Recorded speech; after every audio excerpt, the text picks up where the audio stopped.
আসসালামু আলাইকুম। ঈদ মুবারক। মিতা মুস্তাফা স্বাগত জানাচ্ছি এনটিভির রাতের খবরে। ক্রাউন সিমেন্ট শিরোনাম দেখছিলেন, এবার পুরো খবর। আনন্দ উৎসব ও ত্যাগের মহিমায় সারা দেশে উদযাপিত হলো পবিত্র ঈদ উল আজহা।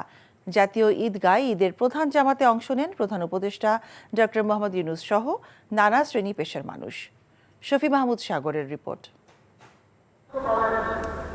ভোরের আলো ফুটতেই রাজধানীর অলিগলি পেরিয়ে ঈদগাহের উদ্দেশ্যে মুসল্লিরা। কোলাহলহীন নগরীর বাতাস আতরের সুবাসে পরিপূর্ণ। ত্যাগের তাগিদ আর উৎসবের উচ্ছ্বাসে সাজ সাজ রব।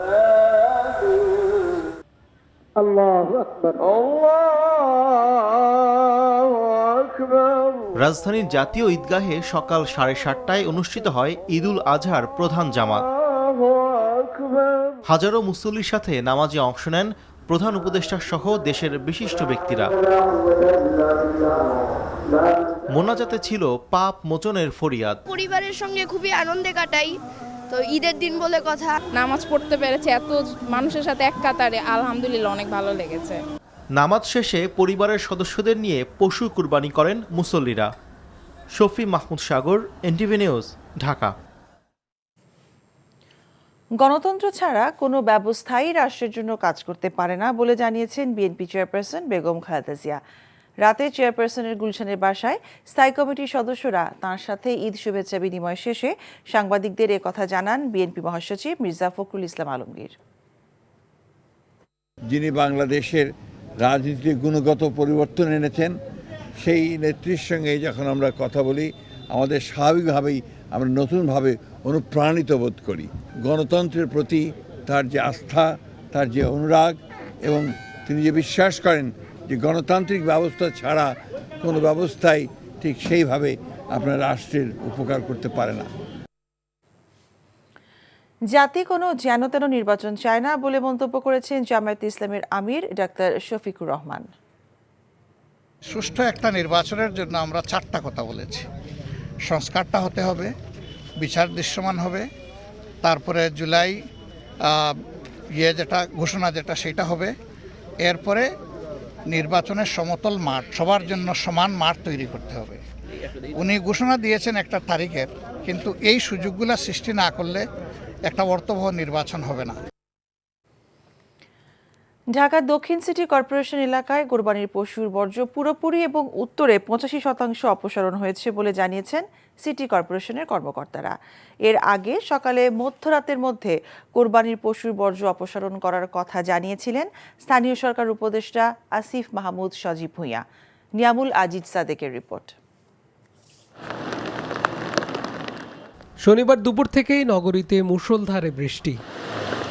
এর মাঝে যত্রতত্র পশু জবাইয়ের কারণে নগরীর অনেক সড়কের পাশে জমে ময়লা আর পশুর বর্জ্য। প্রতিকূল আবহাওয়ার মধ্যে শুরু হয় 2 সিটি কর্পোরেশনের কোরবানির বর্জ্য অপসারণ কার্যক্রম। দুপুরে কলাবাগান এলাকায় যান স্থানীয় সরকার উপদেষ্টা। দ্রুত সময়ে বর্জ্য অপসারণের আশ্বাস দেন তিনি। ঢাকার 2টা সিটি কর্পোরেশন 12 ঘন্টার মধ্যে এবার পরিষ্কার পরিচ্ছন্নতা করার চ্যালেঞ্জ নিয়েছে। আমরা আশা করছি আজকে রাতের মধ্যেই পুরো ঢাকা পরিষ্কার পরিচ্ছন্নতার যে সিটি কর্পোরেশনের যে কার্যক্রম সেটা সম্পন্ন হবে। ইতিমধ্যে আপনারা দেখতে পাচ্ছেন যে বিভিন্ন গাড়িতে বোঝাই করে বর্জ্যগুলো নিয়ে আসা হচ্ছে, এবং আশা করি যে এই বর্জ্যের কারণে ঢাকার মানুষের ঈদ আনন্দ কোনোভাবেই হ্যাম্পার্ড হবে না। পরে রাজধানীর আগারগাঁও এলাকা পরিদর্শন করেন আসিফ মাহমুদ। রাতে উত্তর সিটি কর্পোরেশনের প্রশাসক জানান বেশিরভাগ বর্জ্য অপসারণ হয়েছে। আজকের দিনে যতটুকু পরিমাণ কোরবানির বর্জ্য উৎপাদিত হয়েছে তার প্রায় 85%-এর উপরে আমরা আসলে এই ময়লা কালেক্ট করতে পেরেছি এবং ডাম্পিং করেছি। 2 সিটিতে 20,000-এর বেশি পরিচ্ছন্নতা কর্মী বর্জ্য অপসারণে অংশ নেন। Niamul Aziz Sadek, NTV news, Dhaka. আসন্ন শ্রীলঙ্কা সফরেই খেলোয়াড়রা ফর্মে ফিরবেন বলে প্রত্যাশা করছেন বাংলাদেশের অভিজ্ঞ ব্যাটার মুশফিকুর রহিম। বগুড়ায় নিজ বাড়িতে ঈদের নামাজ আদায় শেষে এমনটা জানান তিনি। এবারের ঈদে কোনো খেলা না থাকায় পরিবারের সাথেই ঈদের আনন্দ ভাগাভাগি করছেন ক্রিকেটাররা। মুশফিকুর রহিম ও তার পরিবারের সঙ্গে নামাজ পরে ঈদের আনুষ্ঠানিকতা সেরেছেন। ঈদের পরেই শ্রীলঙ্কা সফরে যাবে লিটনরা। সামাজিক যোগাযোগ মাধ্যমে ভক্তদের জানিয়েছেন ঈদের শুভেচ্ছা। আগামী 9 জুন থেকে শুরু হবে জাতীয় ক্রিকেট দলের ক্যাম্প। সদ্য দায়িত্বপ্রাপ্ত বিসিবি সভাপতি আমিনুল ইসলাম বুলবুলকেও শুভকামনা জানিয়েছেন মুশফিক। ঈদ মোবারক জানাই আর আশা করি দেশবাসীর জন্য এতটুকু দোয়া চাইবো। সামনে আমাদের বাংলাদেশ টিমের অনেক খেলা আছে এবং ইনশাল্লাহ আশা করছি আমরা চেষ্টা করে যাচ্ছি ভালো কিছু করার।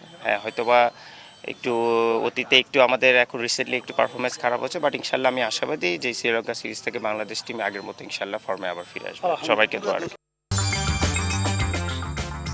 এই ছিল রাতের খবরে।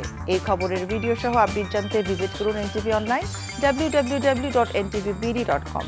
এছাড়াও এনটিভি জনপ্রিয় সব অনুষ্ঠান ও খবরের আপডেট জানতে ভিজিট করুন আমাদের ইউটিউব ও ভেরিফাইড ফেসবুক পেজ।